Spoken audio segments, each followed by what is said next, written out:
The conscious personality of the individual disappears in the collective personality of the crowd. Gustave Le Bon. Do you believe your thoughts are truly your own? That every choice you make comes from your own clear thinking? It feels that way, right? But what if I told you there's a book, written over 100 years ago, like a secret guide, that explains exactly how people can control the thoughts and feelings of huge groups of people, the masses? It's said that some powerful, and maybe even dangerous, leaders loved this book. It shows how to influence crowds, how to shape what people believe is real. Learning about the ideas in this book isn't just interesting, it's like putting on armor. It helps you see the invisible strings that might be pulling you, trying to grab your attention, your loyalty, your decisions, maybe even everything you care about. Stick with me as we explore 7 powerful rules of controlling crowds, rules that are still being used asterisk. Today, and at the very end, I'll tell you the name of this eye-opening book. Let's start with something you might not have really thought about. When you're in a group, maybe agreeing with everyone online, or chanting at a rally, or even just going along with what's popular, are you the one doing the thinking? Or is the group's feeling thinking for you? We're taught that logic and facts are what matter most. We like to believe that we, as individuals, look at the evidence carefully.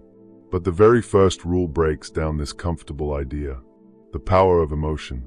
When people come together in a crowd, their combined mind doesn't really work on logic. It works on feelings. Big, strong feelings like fear, anger, excitement, or even hate. These feelings are like buttons that can be pushed.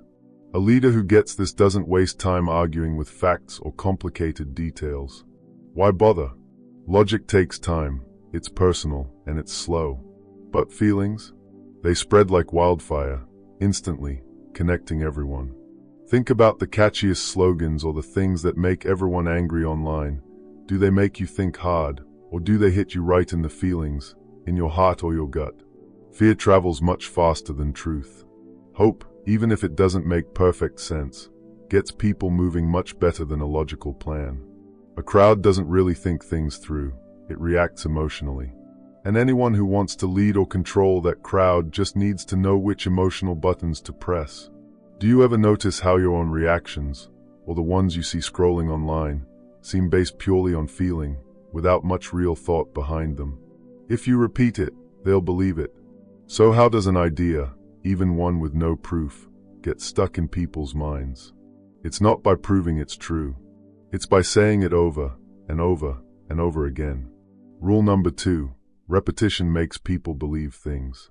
When you hear the same statement again and again, it starts to feel true, even if there's no reason or evidence behind it. Think about catchy ad jingles you can't get out of your head, simple political phrases repeated constantly on the news, or even old stories and beliefs passed down in families. It works because our brains like things that are familiar.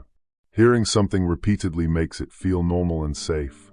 Your brain stops questioning it and just accepts it as part of how things are. Say it.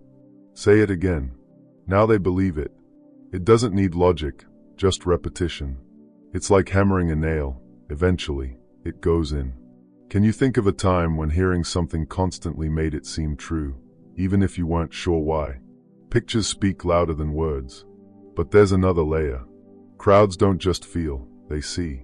Rule 3, powerful images beat words. We humans understand the world a lot through our eyes.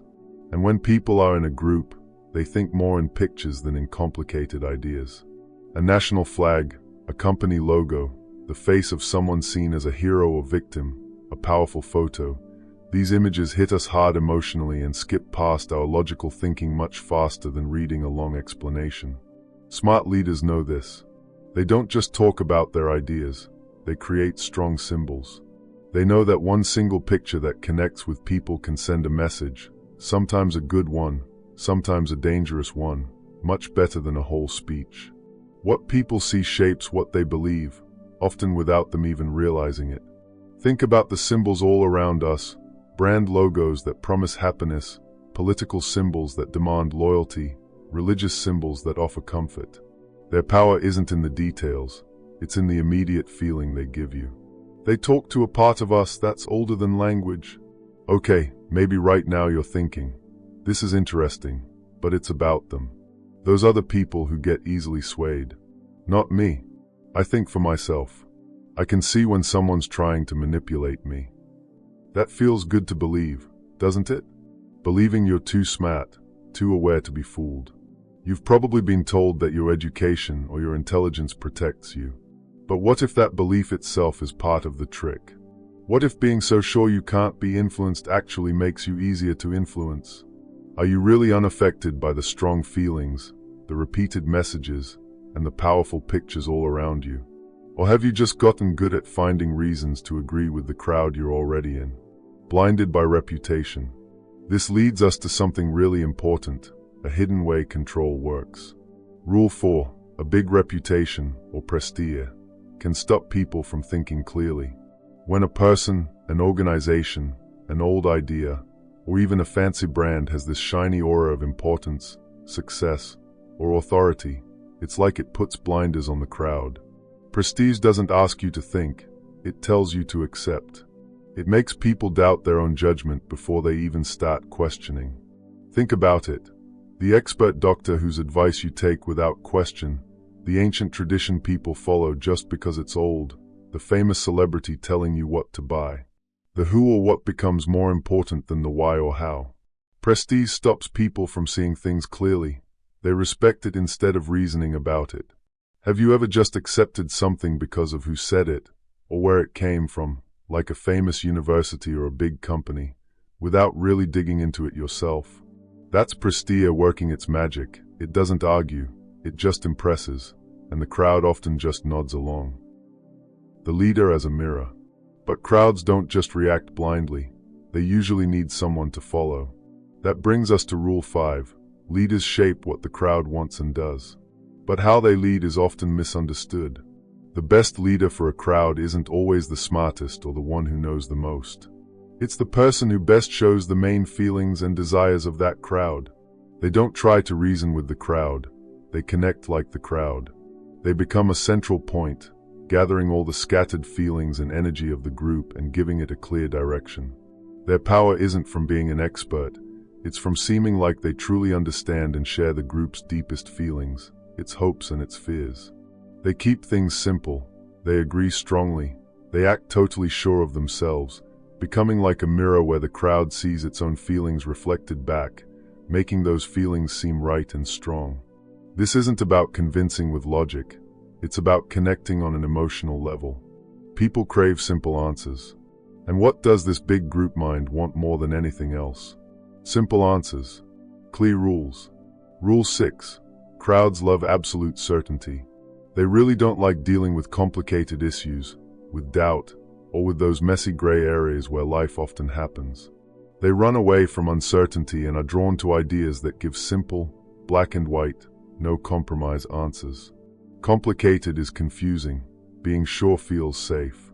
So, messages aimed at crowds have to sound totally confident. Any sign of doubt makes the leader look weak. Trying to explain all the details makes people suspicious. The leader who admits they aren't sure gets ignored. The one who declares they have the answer, even with no proof, gets followed. Think about why extreme ideas, conspiracy theories, or any system promising easy fixes to big problems can be so popular. Do you ever feel that pull yourself, that desire for simple, clay answers when things feel confusing or scary? The sweet taste of lies. Now for the hardest truth. The one people don't like to hear about how crowds think. Rule 7. Lies and illusions often attract more than the plain truth. Deep down, the crowd isn't really looking for the cold, hard facts. It's looking for what feels right, what fits with its hopes, its biases, its need to feel good and safe.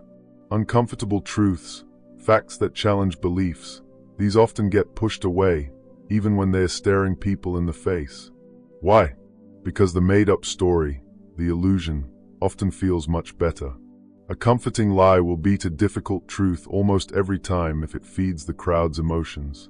Leaders who get this don't sell reality, they create amazing stories.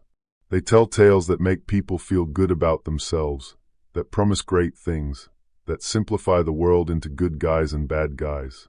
And the crowd? It wants to believe these stories. It will fiercely defend the illusion and attack anyone who tries to show it's not real. This isn't just one person tricking others. It's like a dance. The leader offers the dream, and the crowd eagerly accepts it. If you try to show them the harsh truth, they might turn on you.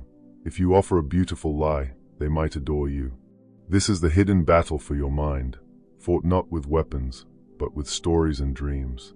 Feelings over facts, repetition over proof, pictures over words, reputation over reason, being a mirror over being an expert, certainty over questions, and comforting lies over hard truths.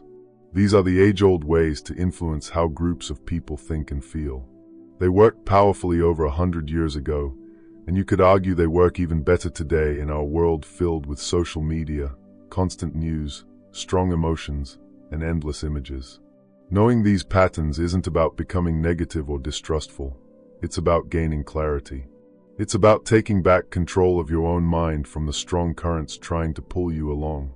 So, what was that powerful, maybe even dangerous, book that explained all this so clearly? It's called The Crowd, a study of the popular mind by Gustave Le Bon, written way back in 1895. It's not some secret conspiracy guide. It's a deep and sometimes uncomfortable look into how group psychology works. Knowing its ideas can be your defense, helping you protect yourself from manipulation because you understand how it operates. So, the next time you feel that strong pull of group anger, or the easy comfort of a simple answer, or that deep respect for someone famous or powerful, just pause. Remember, these feelings and reactions are understood, and they are used by others. Understanding how they work is the very first step to making sure your thoughts stay truly yours. What's a comforting story or illusion you've seen a group, big or small, hold onto tightly, even when facts pointed the other way? Share your thoughts in the comments below. Let's talk about these powerful forces we see around us.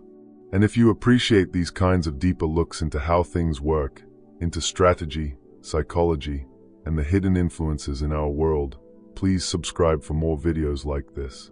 Don't forget to click the notification bell so you won't miss our next exploration.